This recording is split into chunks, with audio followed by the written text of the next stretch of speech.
മോക്ഷേച്ഛുവായ ആത്മീയ സാധകൻ പ്രാർത്ഥനകളോടെ ഗുരുവിൽ നിന്നും സന്യാസ ദീക്ഷ സ്വീകരിക്കുന്നത് പോലെയാണ് അയ്യപ്പ ദർശന സാഫല്യം ആഗ്രഹിച്ച് തീർത്ഥാടകർ ഗുരുസ്വാമിയിൽ നിന്നും മുദ്ര സ്വീകരിക്കുന്നത്.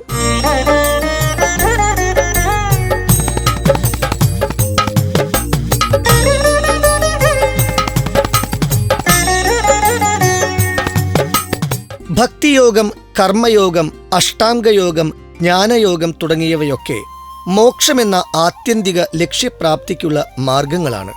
ഇതിൽ ഭക്തിയോഗ മാർഗേണ ഭക്തനെ മോക്ഷമെന്ന ലക്ഷ്യത്തിലേക്ക് എത്തിക്കുക എന്നതാണ് ക്ഷേത്രാരാധനയുടെ മുഖ്യ ലക്ഷ്യം. ഈയൊരു ദൗത്യം ലോകത്തിൽ ഏറ്റവും നല്ല രീതിയിൽ നിർവഹിക്കുന്ന ഉപാസനാ സമ്പ്രദായമാണ് മണ്ഡലവ്രതത്തോടുകൂടി ശബരിമല ശ്രീ അയ്യപ്പ ഉപാസനയിൽ ക്രമീകരിച്ചിരിക്കുന്നത്.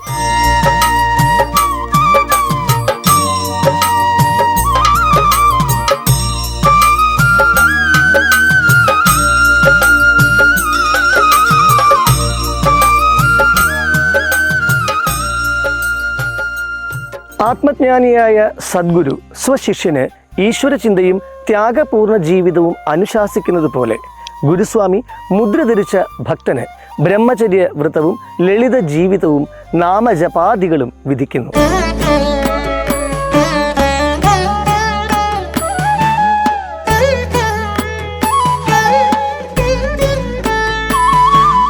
സനാതനധർമ്മത്തിലെ മഹത്തരവും യുക്തിഭദ്രവുമായ ധർമാചരണങ്ങളെക്കുറിച്ചും ക്ഷേത്രോപാസന തത്വങ്ങളെക്കുറിച്ചും വിശിഷ്ടമായ ആചാരാനുഷ്ഠാനങ്ങളെക്കുറിച്ചും അറിയുവാൻ പഠനവും പ്രവൃത്തികളിലെ പുണ്യവും ആവശ്യമാണ്.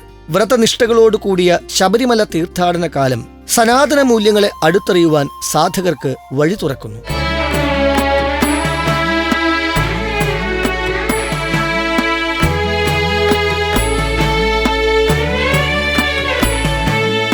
സനാതനധർമ്മത്തിലൂടെ മനുഷ്യന് ആത്യന്തികമായ ദുഃഖവിമുക്തിയും ശാശ്വത ആനന്ദപ്രാപ്തിയും ശാന്തിയും കൈവരുന്നു. സനാതനധർമ്മത്തിൻ്റെയും സമഭാവനയുടെയും മഹിമ വിളിച്ചോതുന്ന ദേവാലയമാണ് സ്വാമി അയ്യപ്പൻ്റെ നിലയമായ ശബരിമല ശ്രീ ധർമ്മശാസ്താ ക്ഷേത്രം.